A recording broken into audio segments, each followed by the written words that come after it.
यहां पर एक बड़ी खबर जो आ रही है वो आपको जाननी चाहिए। टीवी 9 के खास शो में बोले डॉक्टर, सैफ की इतनी जल्दी रिकवरी संभव नहीं है। रीढ़ की हड्डी की चोट जल्दी ठीक नहीं होती। वो रीढ़ की हड्डी के इतने पास पहुंचा, फिर भी इतनी जल्दी ठीक होना सवालों के घेरे में आता है। तो सैफ अली खान की ये वॉक, सैफ अली खान का ये वेव, सैफ अली खान का ये बॉडी लैंग्वेज, इसको लेकर कुछ लोग सवाल उठा रहे हैं। कितनी गंभीर चोट के बाद, इतने बड़े ऑपरेशन के बाद, इतनी बड़ी सर्जरी के बाद वो इतने आसानी से कैसे चल रहे हैं। डॉक्टर अंशुमान इस वक्त मेरे साथ स्टूडियो में मौजूद है। गौरव, इसीलिए इसी बारे में एक बार फिर से मैं आपसे सवाल कर लेती हूं। सर, अभी तक आपने ये बताया कि जिस तरीके से उनकी सर्जरी हुई और रीढ़ के बिल्कुल हड्डी के नजदीक जिस तरीके से सर्जरी हुई है, इतनी जल्द रिकवर करना पॉसिबल नहीं है। अब मैं आपके सामने ये तस्वीरें रख रही हूं सर, जो इंफॉर्मेशन वॉल पर गौरव भी रख रहे थे। इन्हीं तस्वीरों की मूवमेंट को देखते हुए, उनकी बॉडी लैंग्वेज को देखते हुए, उनके हाथ वेव करने के स्टाइल को देखते हुए और जितने कंफर्टेबली सर वो वॉक करते हुए नजर आ रहे हैं, क्या ये कहीं ना कहीं जो सवाल सोशल मीडिया प्लेटफॉर्म पर उठाए जा रहे हैं वो सही है? देखिए, मैं मेडिकल स्टैंड पॉइंट से हर समय देखूंगा, लूज शर्ट पहने हुए बनियान नहीं है, ये आप वीडियो में देख सकते हैं।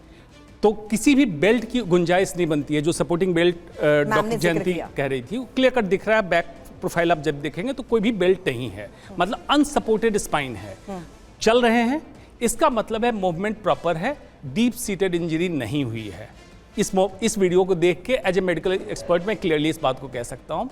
मतलब इंजरी स्किन में होगी और मांसपेशियों में होगी, स्पाइनल कॉर्ड के पास नहीं होगी, अंदर रिपेयर नहीं होगा। और जो मैंने इस डेमो में आपको दिखाया था, ये नसें होती हैं, नर्व्स होती हैं, जो हमारे आगे आके मोटर मतलब मांसपेशियों की सप्लाई को चलाती है, पीछे से निकल के हमारे सेंसेशन को देती है।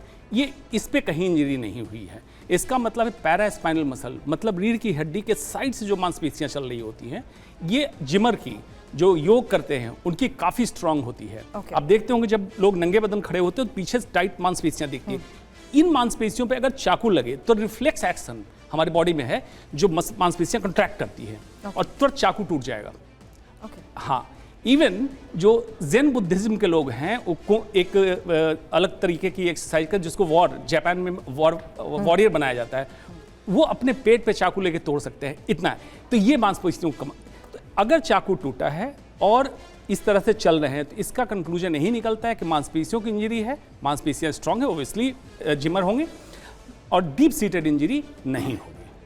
ठीक है, अब यही सबसे इंपॉर्टेंट फैक्ट है सर, जिस आधार पर हम इस वक्त स्टूडियो में ये सवाल उठा रहे हैं उन इमेजेस के सामने आने के बाद, जिसमें शरीफुल को लेकर इमेज की हमने बात की फेस कंस्ट्रक्शन के लिहाज से, और सैफ अली खान जिस तरीके से सामने आए हैं हॉस्पिटल से डिस्चार्ज होने के बाद, उसके बाद तमाम सवाल उठाए जा रहे थे कि खुलासा होना चाहिए। लेकिन यही सवाल क्यों इस पूरे मामले की इन्वेस्टिगेशन में भी क्या और शक गहराते जा रहे हैं? देखिए, इसमें कोई दो राय नहीं। एज ए प्राइवेट डिटेक्टिव कई बातें ऐसी हैं जो काफ़ी मैच नहीं करती हैं आपस में। जैसे कि अभी जैसे डॉक्टर अंशुमन जी ने बताया कि इतना कहते हैं डीप उसके कहते हैं घाव नहीं है कि वो भर ना जाते। मुझे इसमें मेरा अपना एक वर्जन है। और वो क्या? हॉस्पिटल लीलावती एक सेलिब्रिटी हॉस्पिटल है, ये समझना होगा सबसे पहले। ठीक है।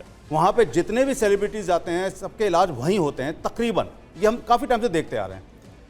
होता क्या है कि हो सकता है सैफ के घाव इतने ज़्यादा गहरे ना हो, लेकिन उसको इस तरीके से बताना, एक शेर की तरह आए, शेर की तरह गए, उनके घाव बहुत गहरे थे, वो एक डॉक्टर का वर्जन है। क्योंकि हमारे पास कोई मेडिकल रिपोर्ट ऑन डॉक्यूमेंट बाहर नहीं आई है कि वो जो घाव थे वो सच में कितने गहरे थे। जैसे डॉक्टर अंशुमन ने कहा, बिल्कुल सही कहा, जब कोई एक्सरसाइज करता है तो उसकी बॉडी की जो मसल्स है वो इस साइड में इतनी मजबूत होती हैं कि जब आप नाइफ या कोई और चीज़ भी मारेंगे तो रिपल करेंगी या टूटेगी। और ये ऐसा हुआ तो ये बात बताती है कि वो एक्सरसाइज बॉडी है। और हो सकता है घाव इतने ज्यादा हो ही ना, बिल्कुल हो सकता है डॉक्टर्स ने गलत कहा हो। And so is the fact sir कि अगर वो एक सेलिब्रिटी है, और सेलिब्रिटी की गौरव जिस तरीके से अपीयरेंस होती है, उनका एक स्टाइल होता है जब वो पब्लिक अपीयरेंस देते हैं। सैफ उस लिहाज से अगर मेंटली फिजिकली अपने आप को स्ट्रॉन्ग प्रोजेक्ट कर भी रहे हैं, तो उसमें गलत भी क्या है फिर? बिल्कुल नहीं, बिल्कुल ये बात सही है आपकी। हमारे साथ उसी फ्रेटर्निटी से आने वाली मानवी तनेजा भी हैं। मानवी, अब एक सवाल यहां पर सैफ अली खान की अपीयरेंस और उनके ऊपर जो घाव है उनका, उसको लेकर उठ रहे हैं कि क्या वाकई घाव इतना गहरा था। कुछ लोग तो ये भी कह रहे हैं कि क्या कुछ और हुआ वहां उस कमरे में जो सामने नहीं आया, क्योंकि आप उसी फ्रेटर्निटी से आती हैं। क्या आपको लगता है कि सैफ अली खान के ऊपर जो सवाल उठ रहे हैं इनके जवाब अब मिलने चाहिए और सैफ को खुद सामने आकर इनके जवाब देने चाहिए? देखिए मैं तो ये बोलना चाहती हूँ कि जो सैफ पे हमला हुआ वो कहीं ना कहीं सोची समझी साजिश के तहत है। कहीं ना कहीं एल कंपनी का जो है वो तार इसमें जुड़े हुए हैं। अब मैं थोड़ा सा जैसे अभी मैंने कौन सी कंपनी? एल कंपनी से। नहीं, कौन सी कंपनी? मैंने आपको बता दिया एल कंपनी से। मतलब नहीं, आपको नहीं मालूम एल कंपनी कौन है? नहीं, हमारे व्यूअर्स को मुझे लग रहा है शायद आपको नहीं जानकारी, हमारे व्यूअर्स को नहीं मालूम। नहीं तो आपको जानकारी नहीं है? नहीं, मुझे भी जानकारी नहीं, आप बताइए। नहीं तो जब ये बात खुलेगी, जब ये प्रॉपर इन्वेस्टिगेशन करेगी, तब ये सारी बात आ जाएगी। कोर्ट में क्यों बोल रही हैं आप? खुल के बोलिए ना।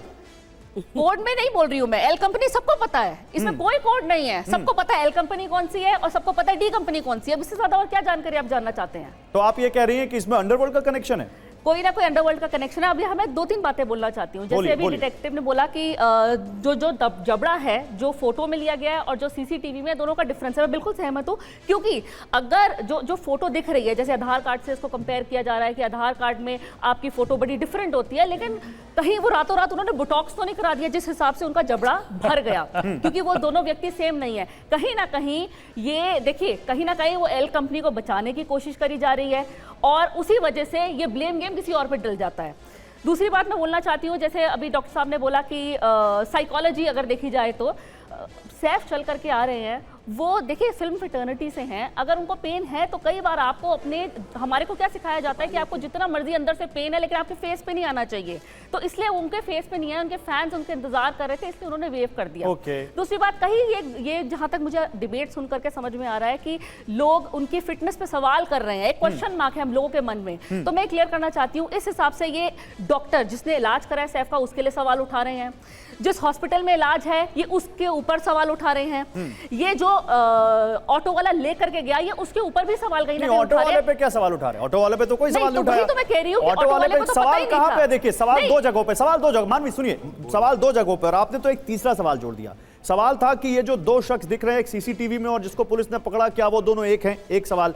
दूसरा सवाल था कि क्या सैफ अली खान को उस तरह की गंभीर चोटें आई जिस तरह की बातें कही जा रही, 6 घंटे के ऑपरेशन की और वो इस तरह से वॉक करके गए? लेकिन मानवी तनेजा, मैं तीसरा सवाल ला रहा हूं और सवाल यह है, आपने कहा कोई एल कंपनी है जिसका यहां पे कनेक्शन है, आपने कहा कि अंडरवर्ल्ड कनेक्शन है, तो चाहे उस सलमान खान के घर पर बुलेट प्रूफ शीशा लगना हो, चाहे शाहरुख खान के घर के रेकी हो और चाहे सैफ अली खान के घर में घुसकर हमला हो, क्या आप बोल रही हैं इन तीनों का कनेक्शन है? क्या आप बोल रही हैं ये तीनों एक दूसरे से जुड़े हुए हैं? देखिए बिल्कुल कनेक्शन है। अगर आप देखा जाए तो ये शुरू हुआ है सिद्धू मूसेवाला के केस पे। मुंबई का जो लॉ एंड ऑर्डर है इस वक्त बिल्कुल खराब हो गया। हाँ। सिद्धू मूसेवाला के केस पे जिस वेपन से हमला किया गया था उसको, AN-9 रशियन असॉल्ट, वो हिंदुस्तान में नहीं मिलती है। हाँ। तो जाहिर सी बात है इंटरनेशनल बॉर्डर के थ्रू से आई थी और वो भी ड्रोन के थ्रू असेंबल यहाँ पे करी गई, वो पार्ट्स में आई थी, असेंबल यहाँ करी गई। इंटरनेशनल बॉर्डर हमारे कहीं ना कहीं सुरक्षित नहीं है, उस पर इंक्वायरी अभी तक नहीं हुई। इन्होंने कहा सिर्फ इन्वेस्टिगेशन कर रहे हैं। यहाँ मैं वेद जी की बात करना चाहती हूँ कि इन्वेस्टिगेशन जो कर रहे हैं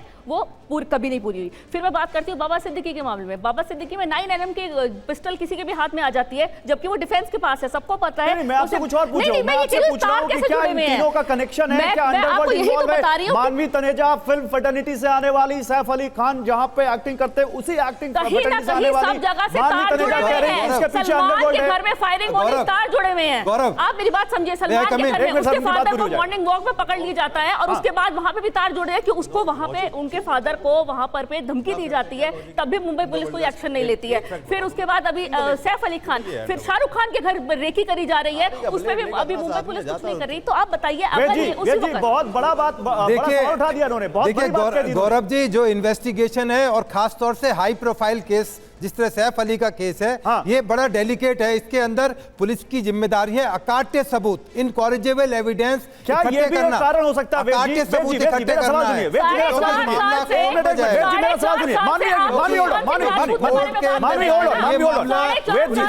में नहीं रहेगा।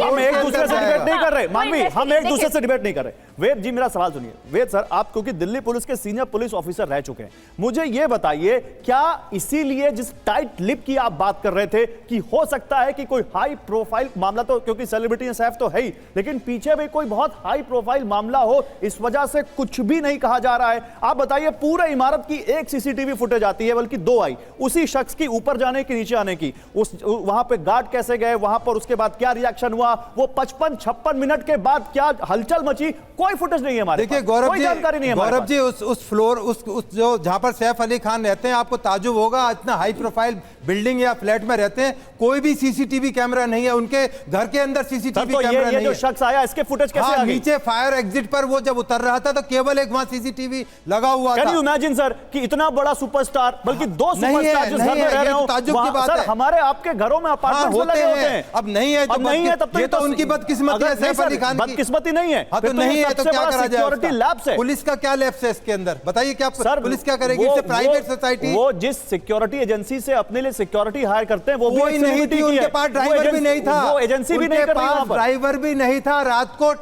ऑटो में बैठ कर गए भाई 24/7, कोई किसी के पास ड्राइवर नहीं है तो क्या पुलिस उसको प्रोवाइड करेगी? दिल्ली में ये बात आपके गले के नीचे, क्या ये बात आपके गले के नीचे उतरती है? क्रिमिनल इन्वेस्टिगेशन जो है पुलिस की तरफ से, that is been botched up. Saif is still not safe. जिस तरह से फोटोज दिखाए गए हमें, देखिए हमारी इंफॉर्मेशन सारी मीडिया इनपुट से है, इतना खून से लथपथ अकेला वो निकल के चला गया एक छोटे बच्चे के साथ, तो I don't think the investigation is going on the right direction. वो जिस अपार्टमेंट में रहते हैं वहां पे इतने सारे लोग रहते हैं, वो क्या उनमें से कोई उनकी मदद के लिए नहीं आया? वो अपने बच्चे के साथ ऑटो में जा रहे हैं। बोला कि ये बड़ी बात है। मैं आ रहा हूं, आप लोगों के पास आ रहा हूं, आप लोगों के पास आ रहा हूं, सुरभि के पास आना पड़ेगा। Surabhi over to you Surabhi. कुछ और फैक्ट्स के साथ भी इस बारे में चर्चा करेंगे गौरव, क्योंकि सवाल तो ये भी उठ गए कि बाहर से आए शख्स ने अगर बिल्डिंग के बाहर से रेकी की तो उसको अंदर की सारी इंफॉर्मेशन कैसे, कि कहां पर खिड़की है, कहां से सीढ़ियां हैं, कैसे वो अंदर शामिल हुआ, और अंदर शामिल होने के बाद उसको एग्जिट भी पता था। अब TV9 इन्वेस्टिगेशन में थोड़ा सा ट्विस्ट हम दे देते हैं और आगे बढ़ते हैं, क्योंकि शरीफुल की गिरफ्तारी के वक्त मुंबई पुलिस ने कहा कि वो बांग्लादेशी है और अवैध तौर पर वो मुंबई में रह रहा था। इस बारे में TV9 भारतवर्ष ने शरीफुल के पिता से बांग्लादेश से बात की। उन्होंने क्या कहा, अब ये सुन।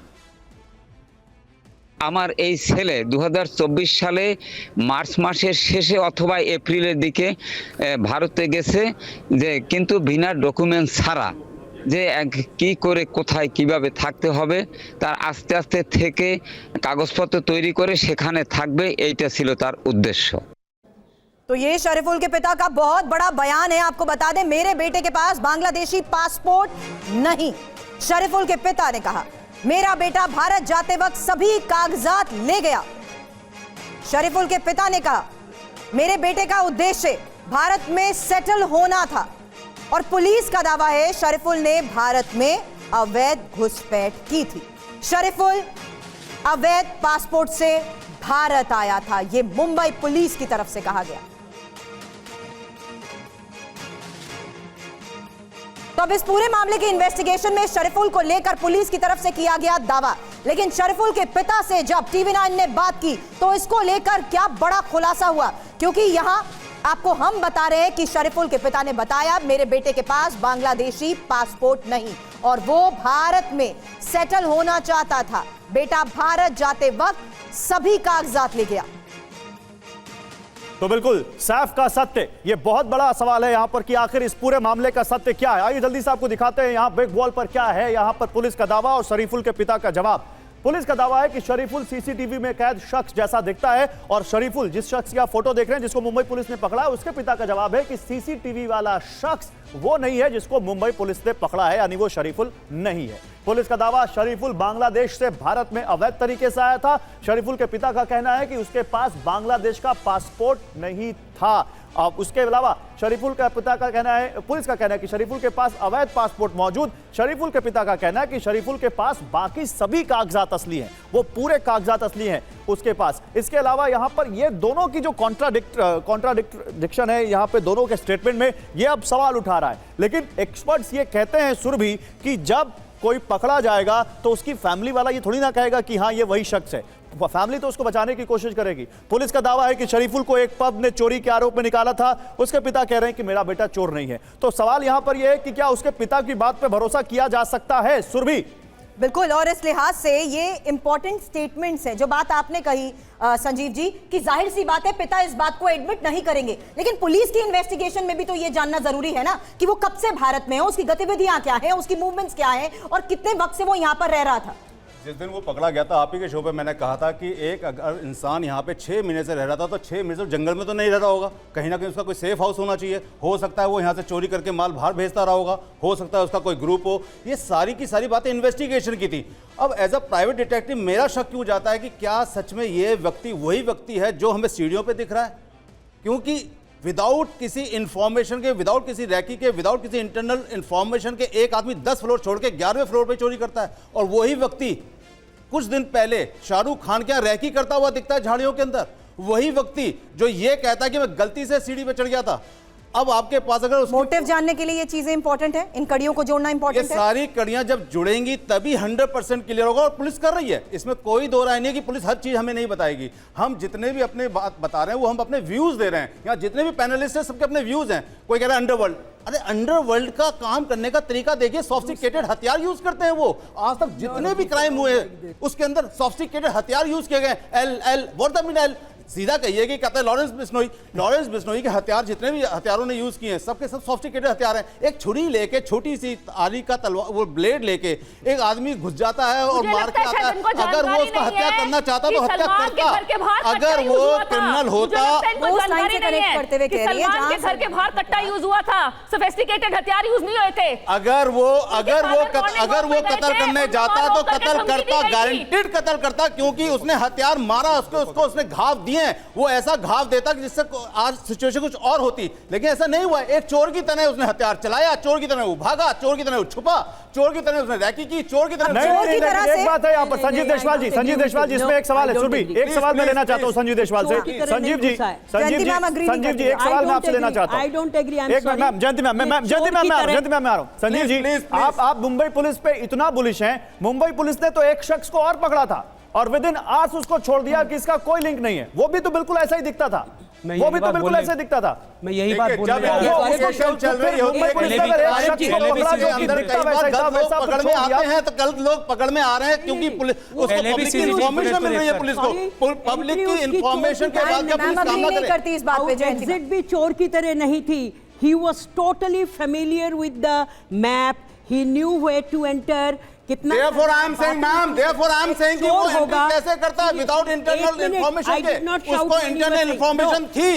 ये डे 1 से मैं कह रहा हूँ, डे 1 से मैं कह रहा हूँ हर टीवी चैनल के ऊपर कि उसको इंटरनल इंफॉर्मेशन थी। विदाउट इंफॉर्मेशन वो 10 फ्लोर छोड़ के 11 फ्लोर पे नहीं जा सकता। हालांकि इनसाइडर इंफॉर्मेशन को लिहाज से जिस तरीके से इन्वेस्टिगेशन चल रही है, गौरव, एक अपडेट आज हमने अभी शुरुआत में भी यहाँ पर दिया इस पूरे मामले में कि किस तरीके से जो स्टाफ था उन्हें भी, उनमें से जो मेल स्टाफ था उनको भी कोई क्लीन चिट अभी तक नहीं मिली है। क्यों नहीं मिली है? क्योंकि जिस तरीके से शोर शराबा हो रहा था वो तब तक क्राइम सीन पर नहीं पहुंचे। हालांकि जिस तरीके से तमाम फैक्ट्स के साथ इस पूरे मामले की इन्वेस्टिगेशन की जाती है उस आधार पर ये आज खबर भी सामने आई है कि कैसे अभी भी इंटरनल इन्फॉर्मर को लेकर ही मामले की जांच आगे बढ़ रही है। गौरव, एक चीज और सुरभि जी, इसकी अगर बॉडी उज्ज्वल निकम इस वक्त हमारे साथ मुंबई से जुड़ रहे हैं। उज्ज्वल जी, बहुत स्वागत है आपका टीवी 9 भारतवर्ष पर। उज्ज्वल जी, मैं सबसे पहला सवाल आपसे यह लेना चाहता हूं। मुंबई पुलिस की थ्योरी पर सवाल उठ रहे हैं। लोग ये कह रहे हैं कि जो शख्स उस सीसीटीवी फुटेज में दिख रहा है, जो सैफ के घर में जाते और फिर वहां से उतरते दिख रहा है, और जिसको मुंबई पुलिस ने गिरफ्तार किया है, वो दोनों एक नहीं है। एक लीगल एक्सपर्ट होने के नाते आपका क्या व्यू है इस पर? देखिए, स्पष्ट रूप में कहता हूं कि जिस तरह से सिर्फ सीसीटीवी फुटेजेस की इमेजेस और जब उसको पकड़ा गया हमलावर को उसकी दर्शनी इमेजेस, इसमें फर्क है। ऐसा इस प्रकार का आरोप करना और फॉरेंसिक एक्सपर्ट के ओपिनियन के मुताबिक ये दोनों लोगों के चेहरे में साम्य नहीं है, ये कहना कानून के हिसाब से बिल्कुल बेबुनियाद है। मैं पहली बात ये कर रहा हूं कि जो ओपिनियन रहता है, मेडिकल ऑफिसर रहो या फॉरेंसिक एक्सपर्ट का opinion, it's a मियर expression of opinion, it is not a fact. कौन सा वो सबूत सबसे अहम होगा, या वो कौन सी कसौटी होगी जिस पर मुंबई पुलिस को यह साबित करना होगा कि दोनों लोग एक ही हैं? वो जो सीसीटीवी में दिख रहा है और जिसको उन्होंने पकड़ा है, मुंबई पुलिस को कौन से सबूत पेश करने पड़ेंगे? इसलिए मुंबई पुलिस को तुरंत ही शिनाख्त परेड करनी चाहिए। शिनाख्त परेड में विक्टिम को बुलाना चाहिए। इतना ही नहीं, विक्टिम के अलावा जिन लोगों ने उसको देखा है, और पुलिस को यह भी सबूत ढूंढना होगा कि इसके लिए कोई कोरोबरेटिव एविडेंस है क्या, उसके कोई फिंगरप्रिंट है क्या, उसने मोबाइल अगर इस्तेमाल किया तो मोबाइल से सीडीआर जो बताया है वो किस प्रकार का है। अगर ये होता है, अगर विक्टिम वो हमलावर को सिनाक परेड में मैजिस्ट्रेट के सामने और 2 पंच के सामने अगर सही तरह से पहचानता है तो मुंबई पुलिस का क्लेम सही है। अगर नहीं पहचानता है तो मुझे लगता है कि उसमें तुछ तो भी गड़बड़ है। कहा यह भी जा रहा है कि अभी तक सैफ अली खान के घर का कुछ स्टाफ शक के दायरे से बाहर नहीं आया है, यानी अभी सबको क्लीन चिट नहीं मिली है। यह कितना अहम है, और मुंबई पुलिस के जांच के एंगल से वो स्टाफ का भी जो जिसका आमना सामना हुआ था उस विक्टिम से, उसका भी उस आरोपी को पहचानना कितना अहम है उज्जवल जी? देखो ये बहुत अहम चीज होगी, हाँ, क्योंकि पुलिस को यह समझना लगेगा कि हमलावर उतनी बिल्डिंग में कैसे सिर गया, कैसे उसने एंट्री ली, क्या उसके लिए अंदर से कोई मदद मिली थी क्या नहीं मिली थी। अगर नहीं मिली है तो जो क्लेम पड़ता है कि मैं हमलावर ने अभी पुलिस को इंट्रोगेशन के बाद बता दिया होगा किस तरह से वो विक्टिम के बिल्डिंग में चला गया था, अगर वो बताता है तो ये सही है क्या? Police will reconstruction of crime करती है हमेशा। उज्जवल जी एक आखिरी सवाल, कुछ फॉरेंसिक एक्सपर्ट्स स्कल के आधार पर जो वहां पर चेहरा दिख रहा है सीसीटीवी में और जो शरीफुल जिसको मुंबई पुलिस ने पकड़ा है, वो फॉरेंसिक एक्सपर्ट कह रहे हैं कि दोनों के चेहरे की जो लंबाई चौड़ाई वो सेम नहीं है। अगर ये कोर्ट में भी साबित हो जाता है तो मुंबई पुलिस के लिए आपको लगता है चैलेंज बढ़ जाएगा? देखिए हमारे सुप्रीम कोर्ट ऑफ इंडिया ने कई बार यह कहा है कि अगर चश्मदीद की गवाह है, जो जिस चश्मदीद गवाह ने अभियुक्तों को देखा है कि वो क्राइम करते हुए, और एक फॉरेंसिक एक्सपर्ट का ओपिनियन के मुताबिक उस पर अभियुक्त के अगर फिंगरप्रिंट नहीं है, अगर वो नहीं है, ऐसा फॉरेंसिक एक्सपर्ट का ओपिनियन अगर कहता है, डीएनए का ओपिनियन निगेटिव आता है, फिर भी सुप्रीम कोर्ट चश्मदीद गवाह को इंपॉर्टेंस देती है। इसलिए मैं ये कहूंगा कि आज पुलिस के लिए ये बड़ी इंपॉर्टेंट टेस्ट होगी कि क्या विक्टिम एक्टर, फिल्म एक्टर अपने शिनाख्त परेड में, शिनाख्त परेड जो होगी शिनाख्त परेड, तो शिनाख्त परेड में पहचानता है क्या नहीं पहचानता है। अगर पहचानता है तो बिल्कुल ठीक है। जहां तक ये सवाल रहा है फॉरेंसिक एक्सपर्ट का ओपिनियन, अभी फॉरेंसिक एक्सपर्ट का ओपिनियन किस आधार पे है? उनका ओपिनियन जो सीसीटीवी फुटेज की पिक्चर बाहर पब्लिश उसके आधार पे। अच्छा, क्या उसके आधार पर सही तरह से ये हो सकता है? उज्जवल जी एक सवाल विक्टिम के ऊपर भी उठ गया है। कुछ पॉलिटिशियंस ने कह दिया है कि जिसको इतना बड़ा स्टैब हुआ हो, जिसके अंदर 2.5 इंच का चाकू हो, जिसकी 6 घंटे सर्जरी चली हो, वो 4 घंटे में इस तरह से वॉक करते हुए और इस तरह से एकदम फिट दिखाई कैसे दे सकता है? एक आम आदमी तो ऐसा नहीं दिखाई दे सकता। तो क्या लगता है आपको कि मुंबई पुलिस की जांच के दायरे में यह भी आ सकता है? देखिए इसमें पॉलिटिकल कलर उछाड़ना ये बिल्कुल गलत बात है। अगर कोई कहता है कि अगर इतना असॉल्ट होने के बाद भी वो कैसे चल सकता है, क्या चल सकता है, उसे उनकी नादानी कहूंगा। कोई देखिए खुद लोग, कुछ लोग ऐसे हैं कि खुद फिजिक्स अपना अच्छा रखते हैं, और जहां तक एक्टर लोग रहते हैं वो हमेशा जिम पर ध्यान देते हैं। और दूसरी तीसरी बात है, अगर एक्टर को अंदर से दुखता भी होगा तो पब्लिक के सामने नहीं दिखाएगा कि मुझे तकलीफ हो रही है, मैं नहीं चल पाऊंगा। उसको एक्टिंग से काम कहां मिलेगा? So he will project before the public at large कि वो अच्छी तरह से एक्टिंग कर सकता है, कुछ नहीं फर्क गिरता है उससे, तभी उसको काम मिल सकता है। यहां भी वो एक्टिंग ही कर रहा है। अलग अलग तरीके है अपनी छवि। ओके, बड़ी बात कह दी आपने। तो मुझे लगता है इस प्रकार का बेबुनियाद शक उठाना बिल्कुल गलत है। थैंक यू उज्जवल सर, बहुत बहुत शुक्रिया आपका हमारे साथ जुड़ने के लिए। उज्जवल निकम मशहूर लॉयर हमारे साथ जुड़े हुए थे और बड़े अहम इनपुट्स दिए हैं उन्होंने हमें। Thank you. तो देखिए उज्जवल निकम कह रहे हैं कि वो हो सकता है एक्टिंग कर रहे हो, लेकिन एक चीज क्लियर कर दूं, वो 4 घंटे में नहीं 4 दिन के बाद वो वॉक करते दिखे थे। जो मेरे मुंह से वहां 4 घंटे निकल गया, 4 दिन के बाद वो वॉक करते वहां पर दिखे, जिसको लेकर उन्होंने कहा कि एक्टर हैं और वो एक्टिंग करते वहां पर दिखाई दे सकते हैं। ये हो सकता है। Surabhi, over to you now. बिल्कुल। और डॉक्टर अंशुमान, ये सवाल जिस तरीके से उठा लिए गए कि हमला हुआ भी या नहीं हुआ, जयंती मैम कुछ कह रही है, उसको भी आप शामिल कर लीजिएगा। बिल्कुल। और ये सबसे इंपॉर्टेंट फैक्ट है सर, क्योंकि इसी बॉडी लैंग्वेज को हम ऑब्जर्व करते हुए आज ये आपसे समझना चाह रहे थे कि आखिर किसी की अगर सर्जरी होती है और रीढ़ की हड्डी के पास उसे लगती है, तो क्या ये सब कुछ सामने जिस तरीके से आ रहा है ये पॉसिबल है भी या नहीं। और आपने यहाँ उज्जवल निकम जी को भी सुना, जो वाकई कह रहे थे क्योंकि वो एक पब्लिक पर्सनालिटी है तो जाहिर सी बात है उनके लिए पब्लिक अपीयरेंस भी मोस्ट इंपॉर्टेंट है। देखिए सुरभि, मैं डॉक्टर हूँ, सर्जन हूँ, 25 साल से सर्जरी कर रहा हूँ। आप माइंड परसेप्शन को समझिए। पेन स्कोरिंग 0 to 10 की होती है। आपका pain perception same amount of pain में आप 3 बताएं, कोई व्यक्ति 7-10 बता सकता है। आमतौर पे मैंने देखा है व्यक्ति जितना पढ़ा लिखा हो, जितना वीआईपी सिंड्रोम हो, पेन परसेप्शन उसका ज़्यादा है। जितना वेल टू डू है वो ज़्यादा दिन हॉस्पिटल में रहना चाहता है, जल्दी डिस्चार्ज नहीं होता है। ये मेडिकल साइंस के बियॉन्ड बता रहा हूँ। मेडिकल साइंस से सेम डे सेम सर्जरी में फिट 2 बंदे हैं। जो कम अफोर्डिंग है जल्दी डिस्चार्ज लेके घर जाता है, जो ज़्यादा अफोर्डिंग कहता है डॉक्टर की केयर में रहना, नर्सेज की केयर में रहना है। तो और at the same time private hospital का डॉक्टर हर समय चाहता है कि ज़्यादा वीआईपी है तो इसको रखे रहो, घर जाने के बाद कॉम्प्लिकेशन ना हो। जो बात कही गई कि एक्टर है एक्टिंग कर सकते हैं, ह्यूमन बॉडी हो, एक्टर का हो, नॉन एक्टर का हो, जब चोट लगेगी तो दर्द सभी को होगा। दर्द की दवा उतनी ही सब पे काम करेगी। इसलिए ये कह देना कि एक्टिंग करते निकल गए ये उचित नहीं है।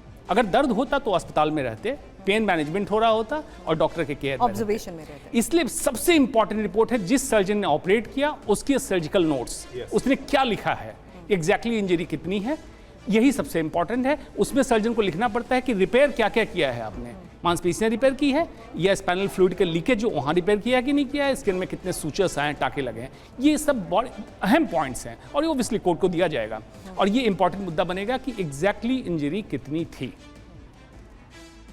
जयंती मैम कुछ ऐड करना चाहती हैं? जी मैम। मैं आपको याद दिलाना चाहती हूँ कि एडवाइजरी में हॉस्पिटल से उसको मना करा गया है कि आप शूटिंग के लिए नहीं जा सकते, आप एक्सरसाइजेस के लिए अभी नहीं जा सकते।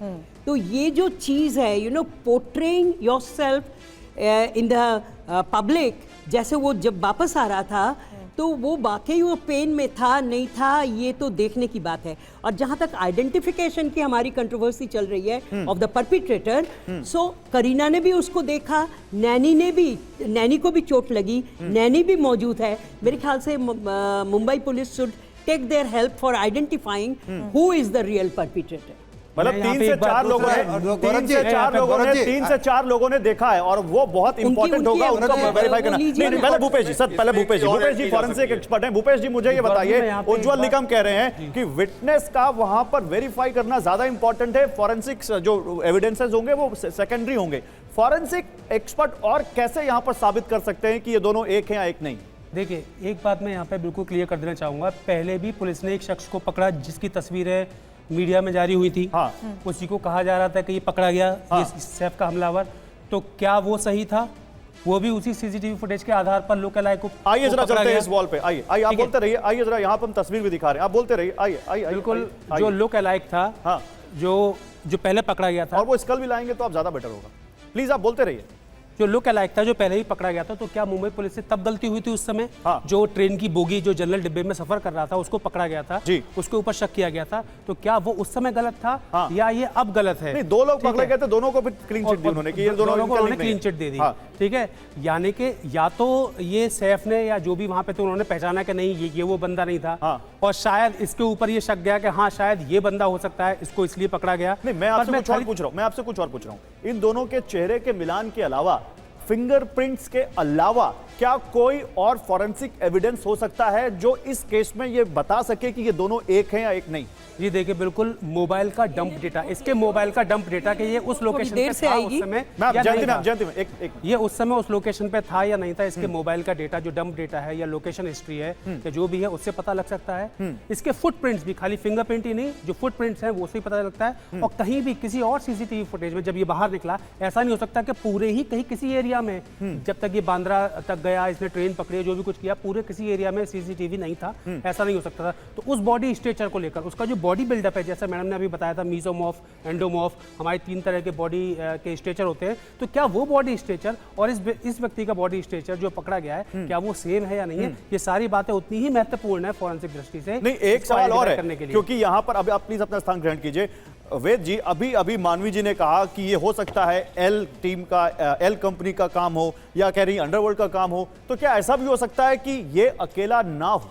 ही is not alone, he is not lone wolf, इसके साथ और भी लोग हो सकते हैं, क्योंकि इतनी आसानी से अंदर जाना, इतनी आसानी से बाहर चले जाना, क्या अकेला शख्स खुद कर सकता है?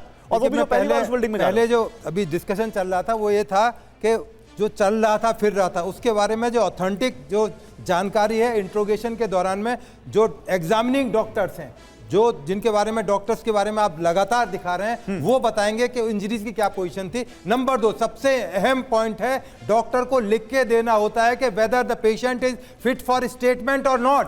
यदि डॉक्टर ने लिख दिया कि फिट फॉर स्टेटमेंट है, फिर मेरी आपकी सबकी दलील जीरो है। ठीक है, इसलिए डॉक्टर की ओपिनियन सुप्रीम है। सर, हम यहाँ कोई अदालत लगाकर नहीं बैठे हैं, मैं तो एक्सपर्ट ओपिनियन ले रहा हूं सबसे। मैं आपसे पूछ रहा हूं कि क्या आपको इस मॉडस ऑपरेंडी में किसी और का इन्वॉल्वमेंट दिखता है, अंडरवर्ल्ड का इन्वॉल्वमेंट दिखता है, किसी गैंग का इन्वॉल्वमेंट दिखता है, या ये अकेला है? प्राइम फेसाई कोई इसमें एंगल ऐसा लग नहीं रहा कि कोई बहुत बड़े गैंग का हाथ हो। गैंगस्टर जो होते हैं इतने सोफिस्टिकेटेड वेपन से आते हैं कि वो सारे घर को शूट आउट करके चले जाते हैं।